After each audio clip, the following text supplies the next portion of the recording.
बड़ौदा शहर जिला में फर्ज निभाने वाले महसूली कर्मचारी अपनी पड़तर मांगों को लेकर आज मास सीएल पर उतरे हैं। दरअसल काफी वक्त से इन कर्मचारियों की ओर से अपनी मांगों को साझा किया जा रहा है, लेकिन उनकी मांगों का स्वीकार नहीं हो रहा है, जिसके मद्देनजर उनका आंदोलन जारी है।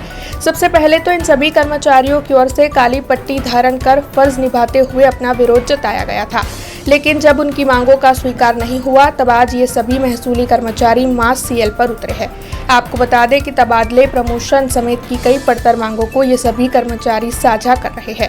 ऐसे में आज पोस्टर, बैनर लिए नारेबाजी करते हुए पुरानी कलेक्टर कचहरी के परिसर में इन सभी की ओर से मास सीएल की शुरुआत की गई। આજે અમે જૂની કલેક્ટર કચેરી ખાતે અમારો માસ સીએલનો કાર્યક્રમ આપેલ છે। સરકારશ્રીમાં અમારી ઘણા સમયથી રજૂઆત હતી કે અમારા 4 મુદ્દાનું નિરાકરણ લાવે। પહેલો મુદ્દો કે 2015ના ક્લાર્કને 10 વર્ષ જેટલો સમય થઈ ગયો છે, પણ તેઓને અત્યાર સુધી પ્રમોશન આપવામાં આવેલ નથી। 2012ના નાયબ મામલતદારોને પણ 13 વર્ષ જેટલો સમય થઈ ગયો છે, પણ તેમની સિનિયોરિટી યાદી પ્રસિદ્ધ કરવામાં આવેલ નથી અને પ્રમોશન આપવામાં આવેલ નથી। ત્રીજું કે અત્યારે ગયા મહિને 27 જેટલા નાયબ મામલતદારોની જિલ્લા ફેરબદલી કરી દેવામાં આવી છે, તેઓને તેઓના મૂળ મહેકમે પરત કરે।